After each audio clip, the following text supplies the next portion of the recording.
Okay student, तो अपना last topic था डीएनए रेप्लिकेशन।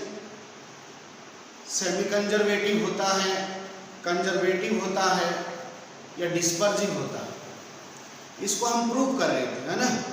तो फाइनली हमने मेसेल्सन स्टार, टेलर, क्रेन्स और वाटसन क्रिक के मॉडल के हेल्प से हमने ये प्रूव कर लिया है कि डीएनए रेप्लिकेशन सेमी कंजर्वेटिव होता है, राइट।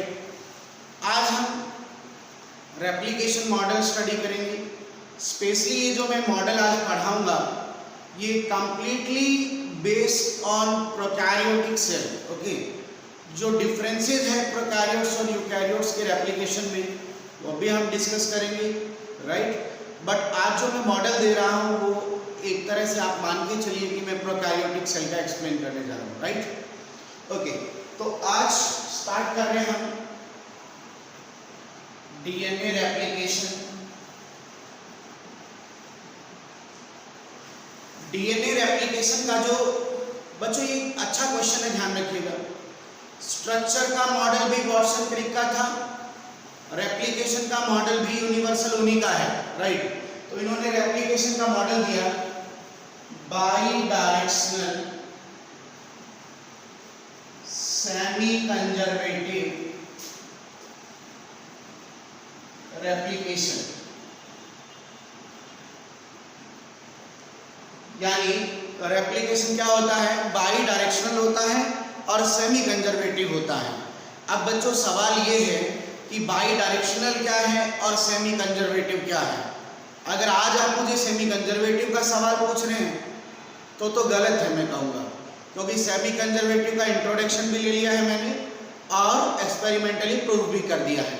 लेकिन आज जो नया क्वेश्चन है वो है बाई डायरेक्शनल, कि ये बाई डायरेक्शनल क्या है, तो ये एक्सप्लेन करेंगे। लेकिन इसके लिए आपको जो है ये लेक्चर का एंड जो पॉइंट होगा वहां पर हम इस चीज को क्लियर करेंगे कि what is the mean of by directional, है ना।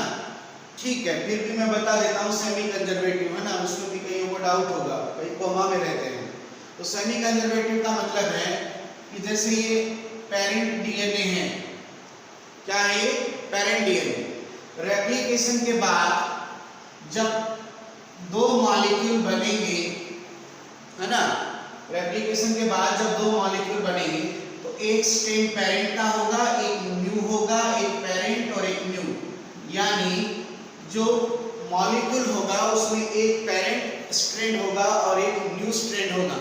तो this type of replication known as semi conservative replication, है ना। अब तो एक ही क्वेश्चन बचा है ना बाई डायरेक्शनल का, तो वो आपको एंड में बताएंगे, राइट। तो रेप्लिकेशन की प्रोसेस जो है वो शुरू करने से पहले बच्चे हम एक छोटा सा टॉपिक लेते हैं, replicon. Now what is replicon. Replicon क्या होता है बच्चों, ये देखिए कि एक डीएनए फ्रैगमेंट, एक डीएनए मॉलिक्यूल या डीएनए फ्रैगमेंट जो रेप्लिकेशन कर सकता है या करेगा, है ना, DNA fragment that can do replication, जो रेप्लिकेशन कर सकता है ना, इस मॉलिक्यूल को ही रेप्लिकॉन कहा जाता है। यानी ये डीएनए मॉलिक्यूल है या डीएनए फ्रैगमेंट है जो क्या कर सकता है, रेप्लिकेशन कर सकता है, दैट कैन डू रेप्लिकेशन, है ना। तो रेप्लिकॉन समझ गए ना क्या है, कि एक डीएनए मॉलिक्यूल जो रेप्लिकेशन कर सकता है या करेगा उसे अपन रेप्लिकॉन कहते हैं, राइट। एक बात और ध्यान रखेंगे, यहां जो अच्छा क्वेश्चन है कि जो प्रोकैरियोट्स है उनके अंदर एक ही रेप्लिकॉन होता है, एक ही रेप्लिकॉन होता है, मैं समझाऊंगा आपको। और जबकि यूकैरियोट्स का जो क्रोमोसोम है, यानी यूकैरियोट्स का अगर 1 क्रोमोसोम है तो इसमें मोर देन 1 रेप्लिकॉन हो सकते हैं। अब आप कह रहे हो सर इसका क्या मतलब है, मतलब कहने का मतलब कि जो प्रोकैरियोट्स का एक क्रोमोसोम है वो एक ही रेप्लिकॉन का काम करेगा, मतलब उसका एक साथ ही शुरू होगा रेप्लिकेशन और एक साथ कंप्लीट हो जाएगा। ऐसा नहीं है कि वो अलग अलग हिस्सों में होगा। जबकि यूकैरियोट्स का जो क्रोमोसोम है उसमें अलग अलग, जैसे ये अलग रेप्लिकॉन है, ये अलग रेप्लिकॉन है, मतलब इसका ओरिजिन अलग होगा, इसका ओरिजिन अलग होगा।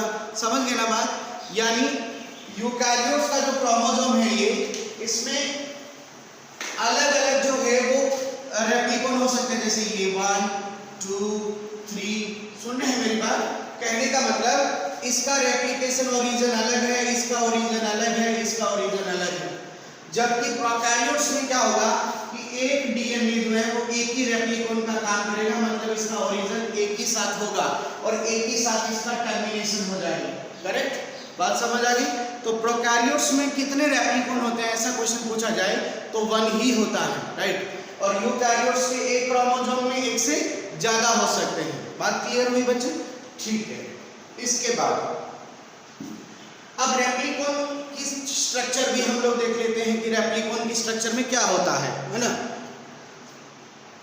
रेप्लिकॉन की स्ट्रक्चर की अगर हम बात करें तो रेप्लिकॉन की स्ट्रक्चर में क्या होता है बच्चे? देखो, ये रेप्लिकॉन है। रेप्लिकॉन क्या है? फिर से बताओ, डीएनए है। सिंपल बात बेटा, जितना रफ याद करोगे उतना ही अच्छा होगा। कितना रटोगे बताइए आप? कभी कोई पूछे भाई रेप्लिकॉन क्या है? बोले डीएनए। अरे बोले सारे डीएनए रेप्लिकॉन थोड़ी। क्या है रेप्लिकॉन? बोले डीएनए है जो रेप्लिकेशन कर सकता है। बात खत्म। प्रोकैरियोट्स में एक रेप्लिकॉन, यूकैरियोट्स में कई सारे हो सकते हैं। समझ गए बात? अब रेप्लिकॉन क्या है? डीएनए मॉलिक्यूल है, राइट? तो रेप्लिकॉन की स्ट्रक्चर में क्या होता है? देखो बच्चों, एक होती है बच्चों ओरिजिन साइट। क्या है? Origin site. और दो होती है बेटा टर्मिनेशन साइट। टर्मिनेशन साइट ये दो होगी, ओरिजिन साइट एक होगी, राइट? अब इसका रेप्लिकेशन अलग होगा और इसका रेप्लिकेशन अलग होगा, मतलब ये होगी रेप्लिकेशन साइट। समझिएगा, ओरिजिन साइट नाम से क्लियर है। ओरिजिन मतलब यहां से रेप्लिकेशन स्टार्ट होगा बच्चों, रेप्लिकेशन स्टार्ट होगा, राइट? इसका सिंबल है बच्चों ORIC, ORIC, that is the symbol of origin site, right? है ना? ओरी बोलते हैं इसे, ओरी। ओके, रेप्लिकेशन स्टार्ट होगा ओरिजिन साइट से, इसका सिंबल है ORIC।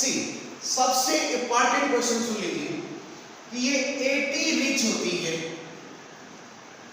80 रिच का मतलब यहां पर एडेनिन और थायमिन ज्यादा होते हैं। कौन ज्यादा होते हैं? एडेनिन और थायमिन। पूछेंगे नहीं सर ऐसा क्यों? अब आपको मैंने केमिकल स्ट्रक्चर पढ़ाई थी डीएनए, मैंने कहा था कि एडेनिन और थायमिन बॉन्ड को इजीली ब्रेक किया जा सकता है। एडेनिन थायमिन बॉन्ड को इजीली ब्रेक कर सकते हैं। अब बच्चों जो रेप्लिकेशन की प्रोसेस है वो करने के लिए हमें डीएनए को मेल्ट करना पड़ेगा, यानी डीएनए के दोनों स्ट्रैंड को अलग अलग करना पड़ेगा।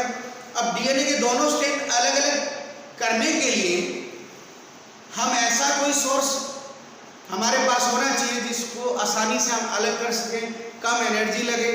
तो फिर वो 80 बॉन्ड ये बचे, 80 बॉन्ड को इजीली क्या कर सकते हैं? ब्रेक कर सकते हैं, है ना? तो ये 80 रिच होती है, ध्यान रखिएगा, राइट? और ओरिजिन साइट हमेशा एक होगी, एक रेप्लिकॉन में, करेक्ट? टर्मिनेशन साइट दो होगी, इसकी टर्मिनेशन अलग, इसका टर्मिनेशन अलग होगा, राइट?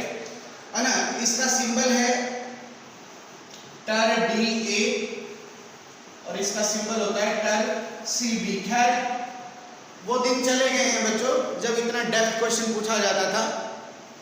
बड़े भाग्यशाली हो आप लोग, आजकल पूरा paper completely examination of the NEET और CBSE NCERT बेस्ड है, ज़्यादा घबराने की जरूरत है नहीं। बस इतना ध्यान रखो कि टर्मिनेशन साइट दोनों की अलग अलग होती है। नाम से क्लियर है कि ये टर्मिनेशन साइट है, मतलब यहाँ रेप्लिकेशन एंड हो जाएगा, मतलब टर्मिनेट हो जाएगा, यहाँ रेप्लिकेशन एंड हो जाएगा। रेप्लिकेशन साइट मतलब यहां से रेप्लिकेशन शुरू हुआ, यहां पे खत्म हुआ, तो इतना ही तो नया डीएनए बनेगा ना, यानी ये पॉलीमराइजेशन साइट है, यानी यहाँ रेप्लिकेशन होगा, इस भाग का नया डीएनए बनेगा, करेक्ट। तो ये है एक रेप्लिकॉन की स्ट्रक्चर। पक्का पक्का समझ आ गया? ठीक है, 2-3 क्वेश्चन बता दो फटाफट। ओरिजिन साइट का symbol ORIC। Origin site 80 rich होती है क्योंकि आसानी से मेल्ट की जा सकती हैं। टर्मिनेशन साइट कितनी होती है? 2 होती है, दोनों स्ट्रैंड की अलग अलग, है ना। तो यहां तक बात समझ आ चुकी होगी, है ना। आगे चलते हैं, अब हम ये मॉडल डिस्कस करते हैं, ठीक है। तो बच्चों हमारे पास ये डीएनए मॉलिक्यूल है, ठीक है। 3' to 5' 5' to 3'। वैसे ही क्वेश्चन पूछ रहा हूं यार, अब तक डीएनए बहुत पढ़ा दिया। 5' पे कौन सा ग्रुप होता है? फॉस्फेट। 3' पे OH। बेसिक बातें ध्यान रखिएगा। तो ये रेप्लिकॉन है बच्चों। रेप्लिकॉन मतलब जो रेप्लिकेशन कर सकता है, राइट।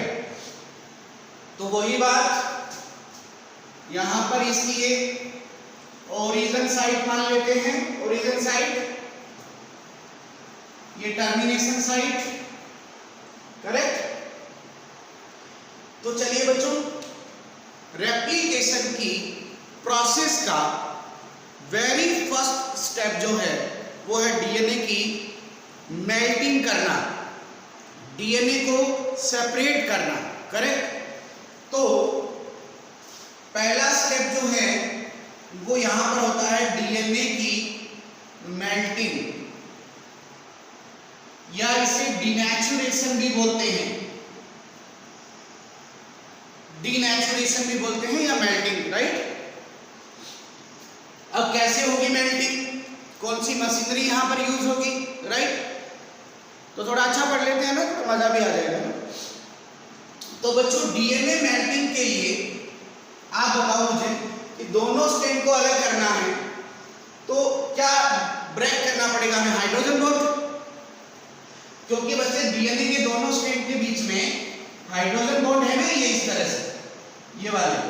तो हमें H बॉन्ड को ब्रेक करना है। हाइड्रोजन बॉन्ड को अगर हमें ब्रेक करना है तो इसके लिए हमें एंजाइम की नीड है। तो इसके लिए बच्चों हमारे पास एंजाइम है डीएनए हेलिकेज।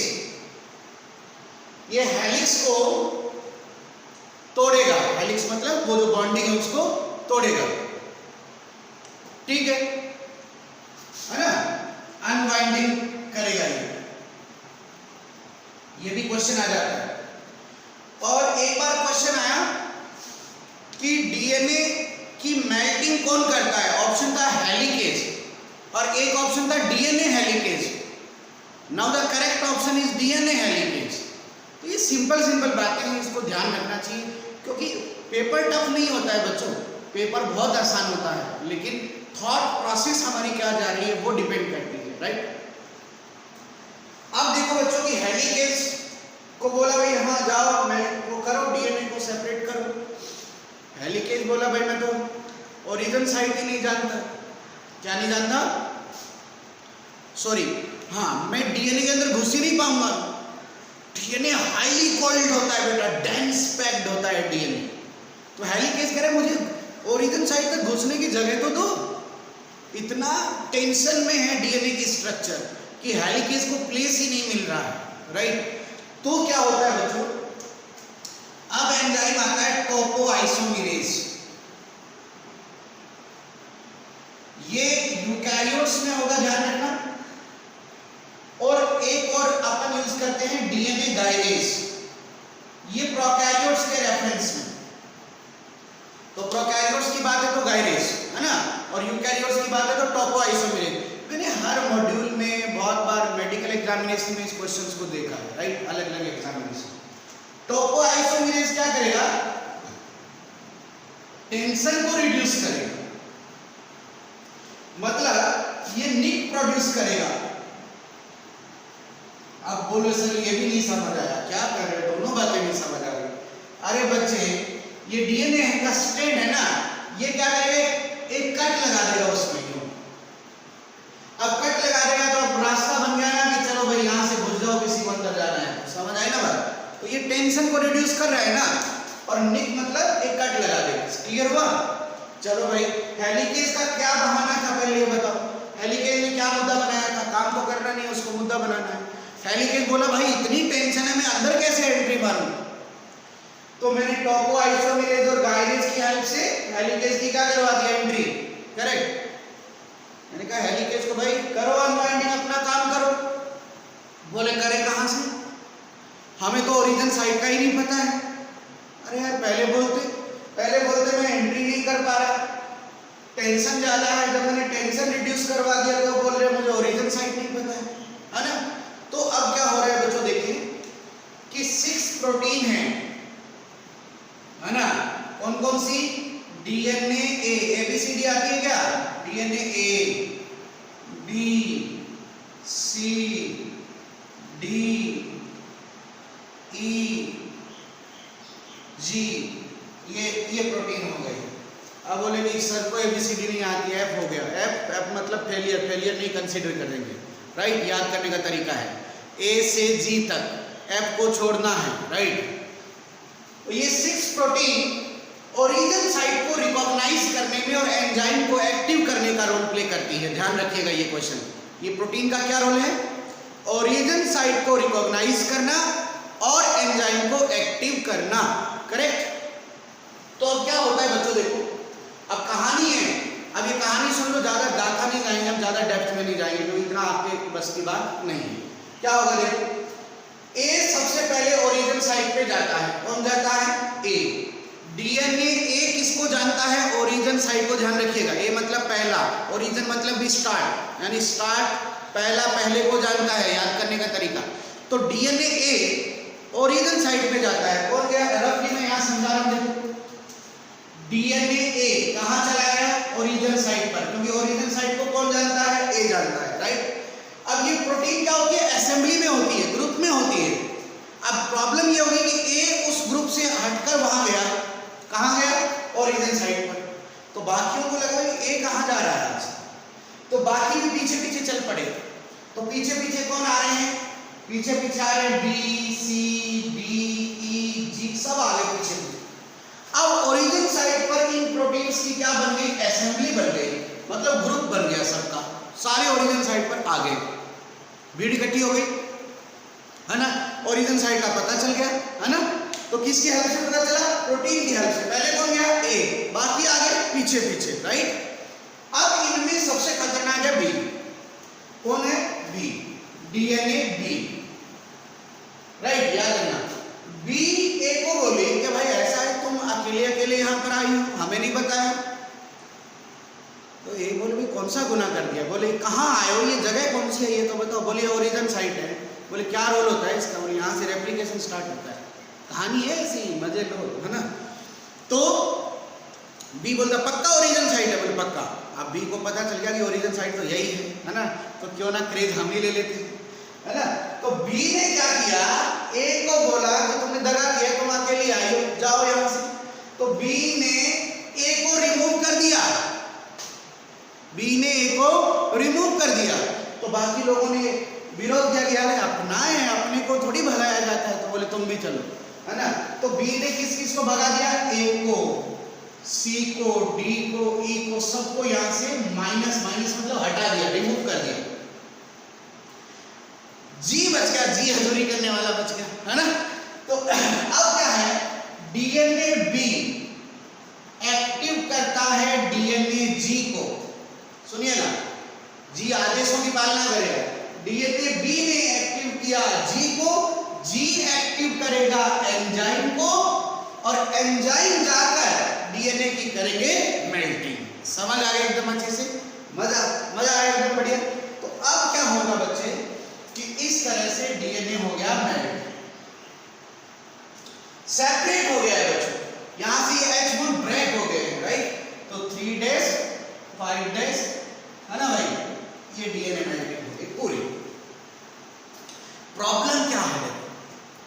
प्रॉब्लम ये है कि डीएनए अगर मेल्ट होता है तो ये डीनेचुरेशन, लेकिन डीएनए रीनेचर भी हो सकता है। रीनेचर मतलब वापस जुड़ सकता है, कॉम्प्लीमेंट्री पेयरिंग है। अरे यार कैसी बात कर रहे हो? ATGC, आज आपने इनको अलग कर दिया, इनको अलग कर दिया, ये वापस भी तो जुड़ सकते हैं, ये वापस जुड़ जाएंगे। यानी ये डीनेचर भी हो सकता है और रीनेचर भी हो सकता है। तो जब डीएनए मेल्टिंग हो गई है तो ये परमानेंट मेल्टिंग नहीं है, ये वापस जुड़ सकता है ना, और वापस जुड़ जाएगा तो हमारी मेहनत बेकार। तो हमें इसको परमानेंट रखना है। क्या रखना है? परमानेंट, यानी स्टेबल रखना है। इसलिए यहां पर प्रोटीन्स आकर जुड़ जाती हैं, इनको बोलते हैं SSBP। क्या बोलते हैं? SSBP। बोले तो सिंगल स्ट्रेन बाइंडिंग प्रोटीन। ठीक है बच्चों, नाम से क्लियर है, सिंगल स्ट्रेन बाइंडिंग प्रोटीन, जो सिंगल स्ट्रेन से बाइंड होती है, जो सिंगल स्ट्रेन से बाइंड होती है ना। और जब प्रोटीन यहां पर बाइंड होगी, सोचिए ना यार, यहां पर प्रोटीन बाइंड हो गई तो अब ये क्यों पेयरिंग करेंगे? पेयरिंग अब नहीं होगी, तो अब ये मेल्ट ही रहेगा। क्या रहेगा? मेल्ट रहेगा। बोलो ना, समझ आएगा नहीं आया? पक्का पक्का, ठीक। तो यहां तक ये मेल्टिंग समझ आ गई, ठीक बात है ना। और ये वाई शेप की स्ट्रक्चर बन गई है बच्चों, देखो ये वाई शेप की स्ट्रक्चर बन गई है, इसको बोलते हैं रेप्लिकेशन फोर्क। और जैसे जैसे ये रेप्लिकेशन फोर्क आगे बढ़ेगा, है ना, इसी डायरेक्शन में रेप्लिकेशन मूव करेगा। समझे? ये भी क्वेश्चन आया है, replication along the movement of replication fork. जैसे रेप्लिकेशन फोर्क का मतलब है डीएनए का मेल्ट होना, तो जैसे जैसे डीएनए मेल्ट होगा वैसे वैसे रेप्लिकेशन आगे रन कर जाएगा। स्मरण रहे बच्चे, ये क्वेश्चन क्यों इंपॉर्टेंट है मैं बताता हूं। क्योंकि अगर हम ये मानते हैं कि वास्तव में डीएनए रेप्लिकेशन सेमी कंजर्वेटिव है, तो ये इसी से प्रूव होता है। डीएनए एक साथ मेल्ट नहीं हुआ, तभी तो रेप्लिकेशन फोर्क बना है ना वाई शेप का। अब नया डीएनए बनेगा, वो साथ साथ जुड़ता जाएगा, नया डीएनए बनेगा, वो साथ साथ जुड़ता जाएगा, है ना। तो देखो, एक पेरेंट एक न्यू, ये पेरेंट और ये न्यू, यानी सेमी कंजर्वेटिव हो गया। लेकिन अगर डीएनए पूरा सेपरेट हो जाता है एक साथ, तो यानी वाई शेप की स्ट्रक्चर नहीं बनती, तो हो सकता है वो कंजर्वेटिव हो सकता है वो डिस्पर्सिव हो, लेकिन ऐसा तो होता नहीं है। रेप्लिकेशन क्या होता है? सेमी कंजर्वेटिव, मतलब डीएनए एक साथ पूरा मेल्ट नहीं होता, थोड़ा मेल्ट होता है, फिर नया डीएनए बनता है, फिर मेल्ट, फिर नया डीएनए, फिर मेल्ट, फिर नया डीएनए, है ना। तो यानी जैसे जैसे रेप्लिकेशन को मूवमेंट करेगी, अलोंग डीएनए रेप्लिकेशन भी बढ़ता जाएगा। बात क्लियर हुई एकदम अच्छे से? समझ आया? ठीक बात है।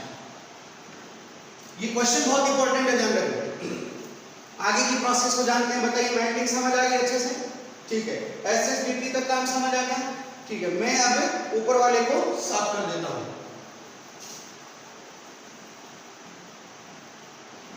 अब आगे की कहानी हम शुरू करेंगे। यहां तक आपके समझ आ गया एसएसबीपी तक, है ना। अब भाई बच्चों यूं स्टार्ट करते हैं। अब हम रेप्लिकेशन की प्रोसेस कराने जा रहे हैं। और रेप्लिकेशन डीएनए का है, मतलब नया डीएनए बनाना है, तो कौन एंजाइम काम आएगा? DNA polymerase. कौन आएगा? DNA polymerase.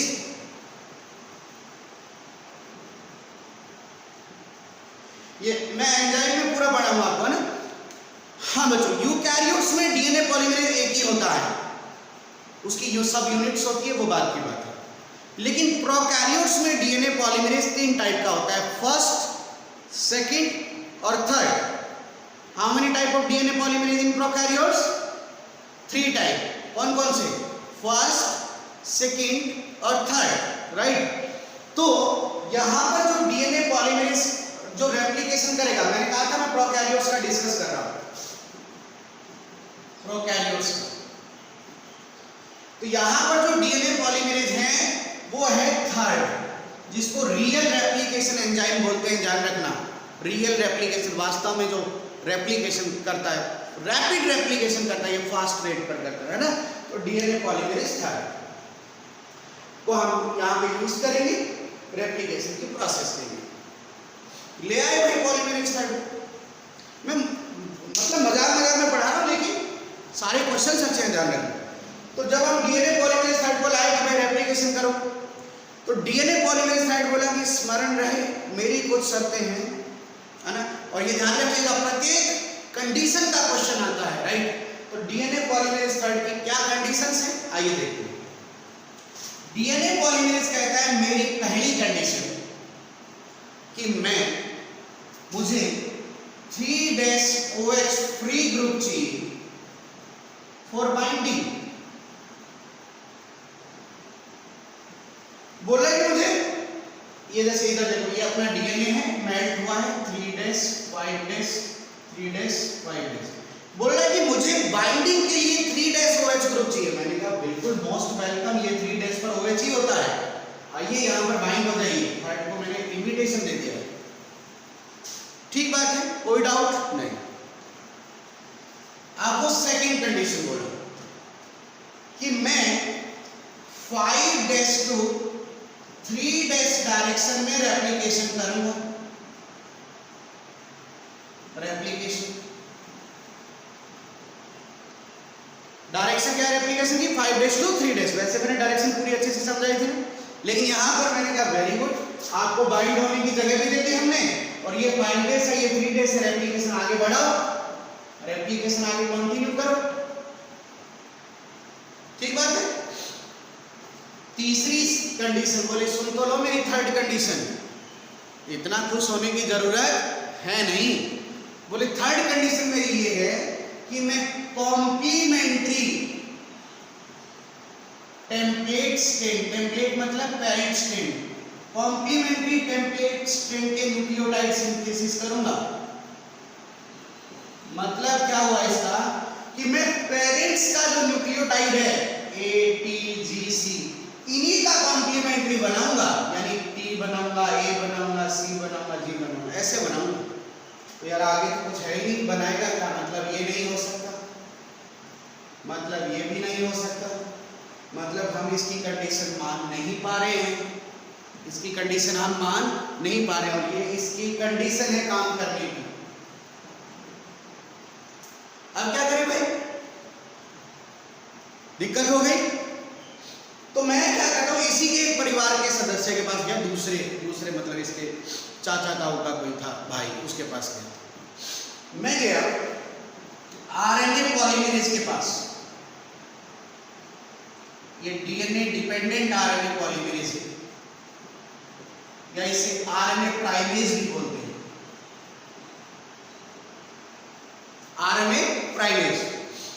इनको जाके बोला कि भाई ऐसी ऐसी समस्या है, आपका भाई है, उसकी ये कंडीशन है, हम पूरी कर नहीं पा रहे हैं, आप थोड़ी मदद करिए, करेक्ट। तो अब देखो क्या होगा बच्चों कि प्राइमेज का मतलब है प्राइमर सिंथेसिस, ये RNA प्राइमर बनाएगा। प्राइमर का मतलब है स्मॉल मॉलिक्यूल बनाएगा ये RNA का, राइट, उसका सिंथेसिस करेगा। तो क्या होगा बेटा, देखो कुछ इस तरह का सीन होगा, 3 5 3 राइट। अब ये RNA प्राइमर बनाएगा, मतलब प्राइमर मॉलिक्यूल बनाएगा, मतलब इसने एक छोटा सा RNA बनाया, किसके कॉम्प्लीमेंट्री, DNA के कॉम्प्लीमेंट्री, DNA से ही RNA बनाया है। तो ये एंजाइम का नाम क्या हो गया, DNA डिपेंडेंट RNA पॉलीमरेज इसका नाम है, करेक्ट। तो ये RNA बना दिया। अब आप लोगों से इसका क्या एडवांटेज है, देखिएगा आप, चमत्कार होने वाला है। 3 के सामने 5 3 के सामने 5 और ये क्या हो गया 3 अब ये कौन सा ग्रुप है, 3 में कौन सा ग्रुप होता है, OH। इधर समझ लीजिए, वहां डायग्राम छोड़ना पड़ रहा है। ये देखो, ये क्या था 3 ये 5 अब 3 के सामने अगर ये प्राइमर बना तो ये प्राइमर पे कौन सा एंड होगा, 5 होगा, और ये क्या है 3 दूसरा एंड को 3 रहेगा। यहां पर कौन सा ग्रुप है, OH। पहली शर्त क्या की, 3 OH पे जुड़ूंगा, आइए भैया जुड़िए, मोस्ट वेलकम। बोला 5 से 3 एप्लीकेशन करूंगा, बिल्कुल करिए, ये 5 से आप एप्लीकेशन करिए ना, आगे क्या दिक्कत है। पेरेंट बनाऊंगा, बिल्कुल ये पेरेंट है, इसका कॉम्प्लीमेंट्री बना दीजिए आप। समझ आ रहा है? सारी कंडीशन मान ली, और ये कंडीशन किसकी हेल्प से मानी गई? प्राइमर की हेल्प से। बात क्लियर है ना? अच्छा, एक और इंटरेस्टिंग बात है डीएनए पॉलीमरेज की, वो तो मैंने बताया नहीं, फोर्थ कंडीशन, वो बहुत इंपॉर्टेंट है। ये एक बार इसका क्वेश्चन आया है, राइट? ये बोला कि do not initiate to replication. मैं रेप्लिकेशन को शुरू भी नहीं करूंगा। Do not initiate to replication, तो कोई बात नहीं, थोड़ा शुरू तो किसने कर दिया? प्राइमर ने कर दिया। करेक्ट। चलिए बच्चों, मतलब प्राइमर बना लिया हमने, और प्राइमर बन के यहां पर अब कौन है जुड़ जाएगा? पॉलीमरेज थर्ड जुड़ जाएगा। ये पॉलीमरेज थर्ड यहां पर जुड़ जाएगा, और ये रेप्लिकेशन हो गया शुरू, यानी रेप्लिकेशन का इनिशिएशन हो चुका। रेप्लिकेशन का इनिशिएशन यानी स्टार्ट हो चुका। अब बात करेंगे इलोंगेशन, राइट? इलोंगेशन मतलब उसको आगे बढ़ाएंगे, राइट? हाँ, सही बोले, सही बोले बच्चे, इसका मतलब पढ़ रहे हैं ना? बच्चों ने बोला सर एक स्टैंड का तो शुरू हो गया, दूसरे का अभी शुरू नहीं हुआ है, ये क्या प्रोग्राम है सर? बिल्कुल बच्चे, जिसका पहले शुरू हो गया उसे बोलेंगे लीडिंग स्ट्रैंड, और जिसका रेप्लिकेशन अभी स्टार्ट नहीं हुआ है, इनिशिएट नहीं हुआ है, वो है लैगिंग स्ट्रैंड। यानी लीडिंग मतलब जिसका स्टार्ट हो चुका है, लैगिंग जिसका अभी स्टार्ट नहीं हुआ है। इनमें और भी डिफरेंसेस है, अभी मैं इनके बारे में कोई कमेंट नहीं दे रहा हूं, पढ़ते जाइए, धीरे धीरे लीडिंग लैगिंग अपने आप समझ आ जाएगा, और लास्ट में हम इनमें डिफरेंस भी कर लेंगे, राइट? चलिए बच्चों आगे बढ़ते हैं, आगे की कहानी स्टार्ट हो गया मेरी एप्लीकेशन, ठीक है।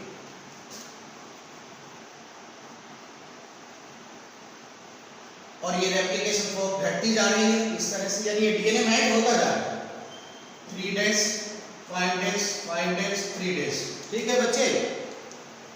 ये प्राइमर था, और ये आगे रेप्लिकेशन इसका एंड की तरफ जा रहा है। अब ध्यान से सुनिए, जब लीडिंग स्ट्रैंड का रेप्लिकेशन एंड पर पहुंच रहा होता है, यानी टर्मिनेशन पर पहुंच रहा है, तब लैगिंग स्ट्रैंड का स्टार्ट होता है। तो इसका स्टार्ट होगा, तो देखो ये क्या है 3 days है, और ये क्या है 5 days, यानी इसका अगर स्टार्ट होगा तो यहां पर प्राइमर बनाने की जरूरत पड़ेगी हमें। ये 5 days है और ये 3 days है, ये आरएनए प्राइमर है। यानी एक बार फिर से हम वही एंजाइम यूज करेंगे, आरएनए प्राइमेज और डीएनए पॉलीमरेज थर्ड, वही यूज करेंगे, राइट? मेरी बात को प्लीज समझिएगा, जब लीडिंग स्ट्रैंड का रेप्लिकेशन एंड की तरफ हो रहा है, तब इसका शुरू हो रहा है, मतलब इनिशिएट हो रहा है, करेक्ट? तो यहां पर डीएनए पॉलीमरेज थर्ड अब जुड़ेगा, डीएनए पॉलीमरेज थर्ड अब बाइंड होगा, और बाइंड होकर रेप्लिकेशन को आगे डायरेक्शन में लेके जाएगा। शुरू हो गया, देखिएगा मैं फिर से आपको बता, जब इसका रेप्लिकेशन एंड हो रहा है तब इसका स्टार्ट हो रहा है। इस बात को समझिए, समझ आया एकदम अच्छे से? आप देखिए, कहने का मतलब ये जो रेप्लिकेशन है वो करेक्ट ओरिएंटेशन में जा रहा है, मेल्टिंग से टर्मिनेशन की तरफ जा रहा है, ओरिजिन से टर्मिनेशन की तरफ जा रहा है, लेकिन इसका रेप्लिकेशन टर्मिनेशन से ओरिजिन की तरफ आ रहा है, मतलब ये ऑपोजिट आ रहा है, क्यों? करेक्ट, तो ये अपनी डायरेक्शन फॉलो कर रहा है। रेप्लिकेशन हमेशा 5 days to 3 days होता है ना, तो ये 5 days है और ये क्या है 3 days है। रेप्लिकेशन इस डायरेक्शन में हो रहा है और इसका रेप्लिकेशन इस डायरेक्शन में हो रहा है। समझ आ रही है बात? मतलब उसका ओरिजिन से टर्मिनेशन की तरफ होता है, यानी ओरिजिन से टर्मिनेशन की तरफ हो रहा है, जबकि इसका टर्मिनेशन से ओरिजिन की तरफ हो रहा है, मतलब ऑपोजिट हो रहा है। तो जब ये ऑपोजिट हो रहा है तो क्या होगा बेटा कि डीएनए पॉलीमरेज थर्ड इतना करते ही डीएनए पॉलीमरेज थर्ड रिमूव हो जाता है। कौन? पॉलीमरेज थर्ड, वो रिमूव हो गया। बोले बस भाई मैं तो इतना ही करूंगा।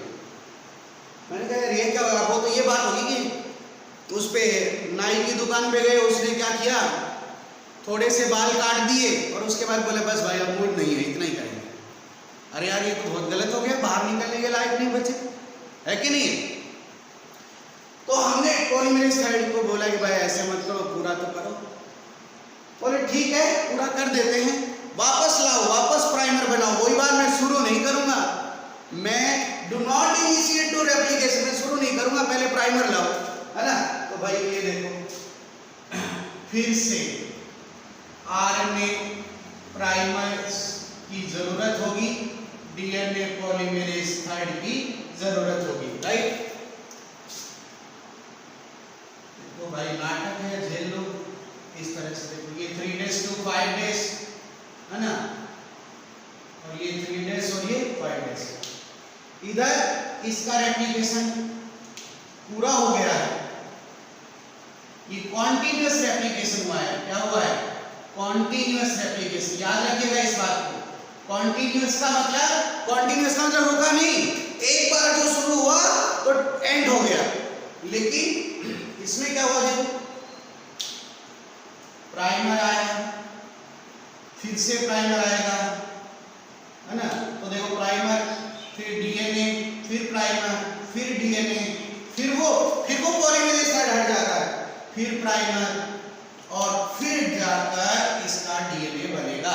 मतलब क्या हुआ, इसका डिसकंटीन्यूअस रेप्लिकेशन हुआ है।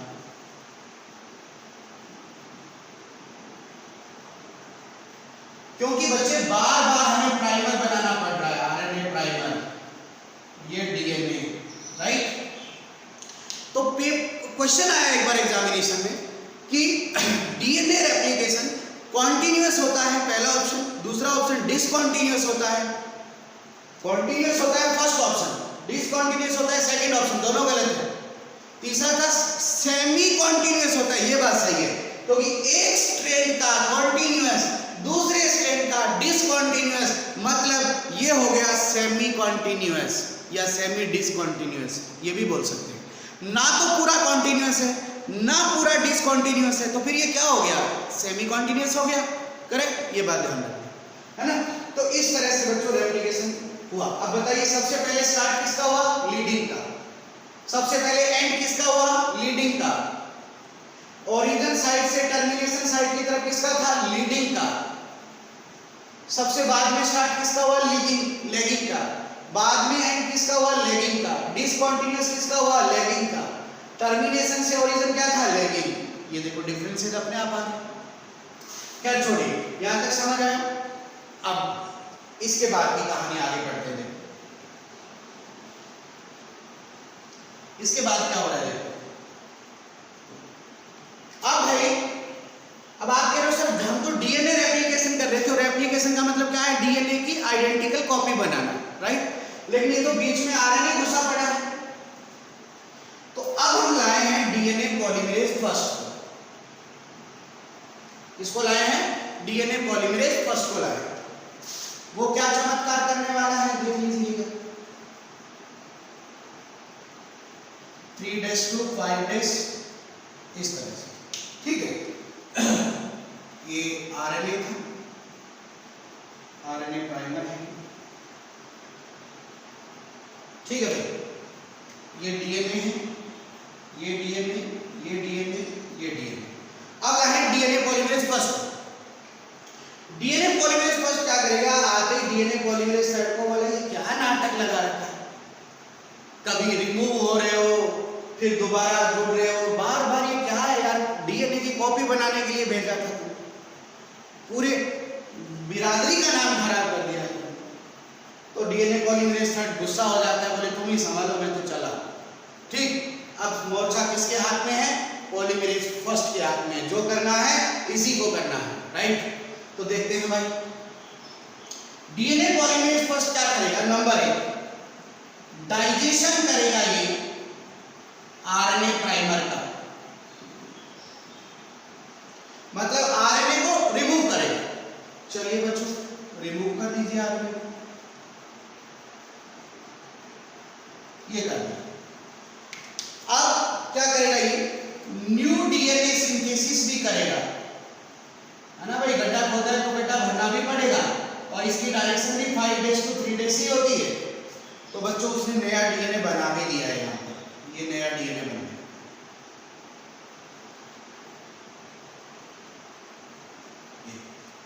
राइट। तो इसकी तो बनी, याद देखो यहाँ बीच बीच में ये नए डीएनए बने, इनको बोलते हैं ओकाजाकी फ्रेगमेंट।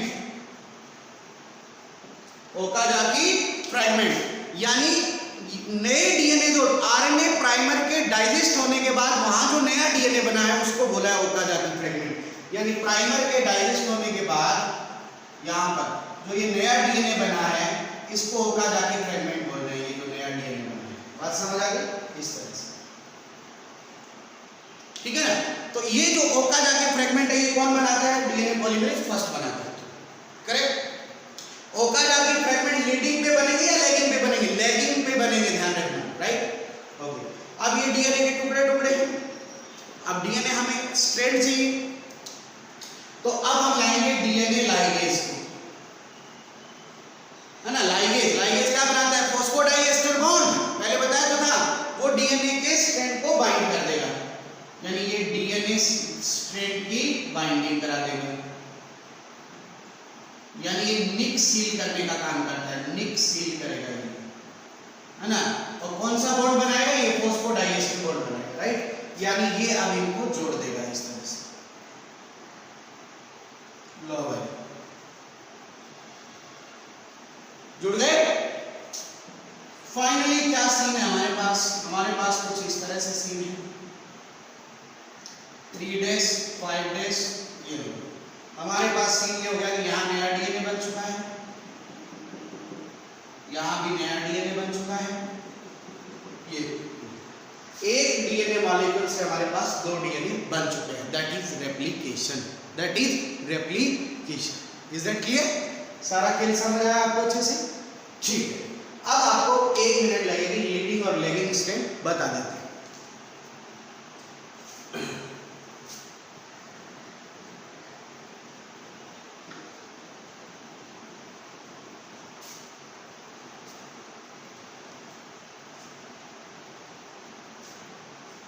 ठीक है बच्चों, अब देखो लीडिंग स्ट्रैंड था एक हमारे पास और एक हमारे पास था लैगिंग स्ट्रैंड, ठीक है। तो लीडिंग और लैगिंग स्ट्रैंड का डिफरेंस आता है कई बार। लीडिंग स्ट्रैंड एक तरफ डीएनए का एक बार डायग्राम में बना लो इस तरह से, 3 days to 5 days 5 days to 3 days, ये लीडिंग था और ये लैगिंग था ना, रफ लिख रहा हूं, है ना। तो पहला ही क्वेश्चन आएगा कि लीडिंग स्ट्रैंड की डायरेक्शन बताइए, लीडिंग स्ट्रैंड की, नॉट रेप्लिकेशन, लीडिंग स्ट्रैंड की।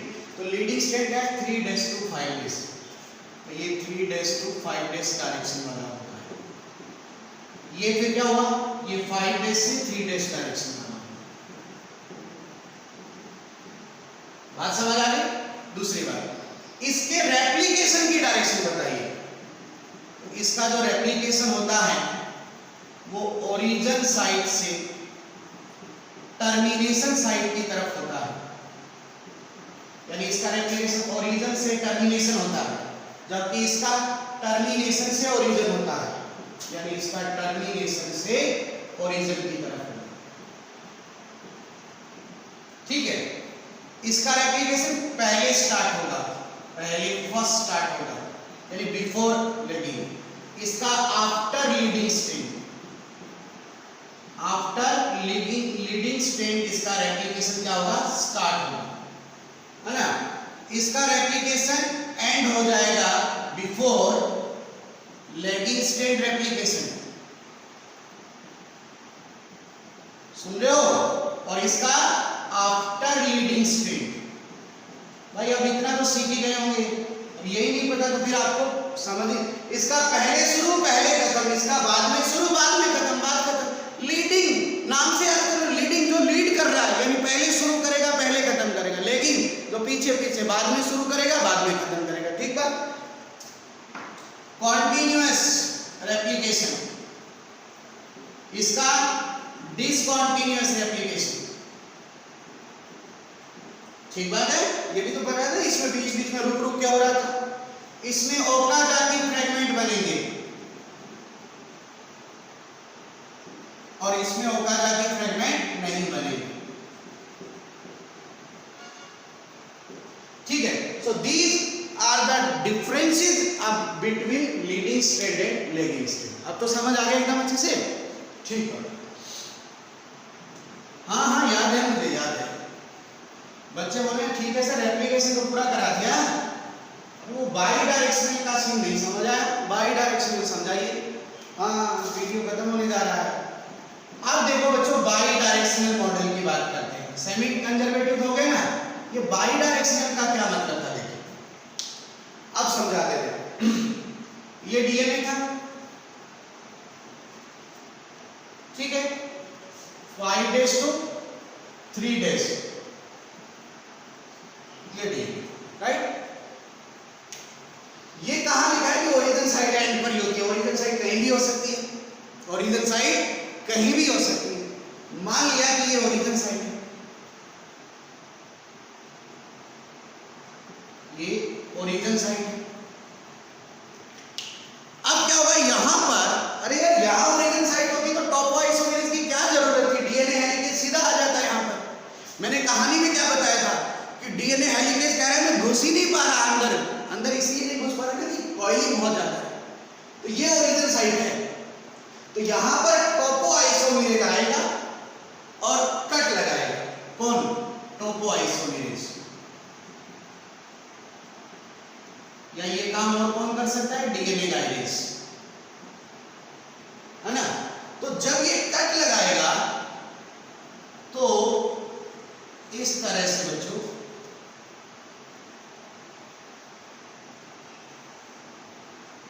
और फिर हेलिकेज आकर अपनी मेल्टिंग भी करेगा।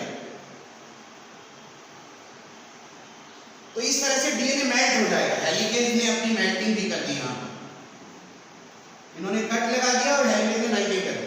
अब देखो क्या सीन हो गया, ये 5 days, ये 3 days, टूट गया तो दूसरा, ये 3 days, ये 5 days, इधर क्या है 3 days, तो फिर ये वाला एंड क्या हो जाएगा 5 days, और ये 5 days, तो ये क्या हो जाएगा 3 days, करेक्ट। अब आप देखो कि ये देखो यहां पर आप समझिए इस तरह से ये सीन हो गया, यानी ये दो भागों में डिवाइड हो गया। इसका रेप्लिकेशन इधर होगा, इसका रेप्लिकेशन इधर होगा, है ना। तो ये रेप्लिकेशन होगा इधर, समझ आई बात। तो ये ओरिजिन साइट है ना, ओरिजिन साइट थी, तो अब ओरिजिन साइट से इधर भी रेप्लिकेशन होगा, इधर भी होगा। तो रेप्लिकेशन की डायरेक्शन क्या होगी बताओ, बाई डायरेक्शनल, यानी दोनों डायरेक्शन में रेप्लिकेशन होगा, राइट। इस बार ये इसका देखो, इसका ये लीडिंग स्ट्रैंड है, ये लैगिंग है, ठीक है। तो यहां पर ये क्या हो गया लीडिंग और ये क्या हो गया लैगिंग। तो देखो इसका फास्ट हो रहा है, इसका स्लो हो रहा है, इसका फास्ट हो रहा है, इसका स्लो हो रहा है, मतलब बात बराबर, यानी सॉरी एंड एक साथ हो जाएगा, समझ गए। तो ये बाई डायरेक्शन का मतलब है। हमारा जो नेक्स्ट लेक्चर होगा उसमें हम रेप्लिकेशन की मशीनरी पढ़ेंगे, यानी रेप्लिकेशन में इन्वॉल्व होने वाले एंजाइम्स का इंट्रोडक्शन लेंगे, राइट, है ना। और बेसिक रेप्लिकेशन की प्रोसेस आज मैंने आपको बताई है ना। इसको अच्छे से देखिएगा, ठीक है। कोई डाउट हो तो डिस्कस करिएगा, हम डाउट सेशन में भी बात कर लेंगे, है ना। असाइनमेंट में आपको दूंगा, प्रैक्टिस किया करो प्रॉपर, एनसीईआरटी की रीडिंग भी करो, नोट्स बनाओ। Thank you very much.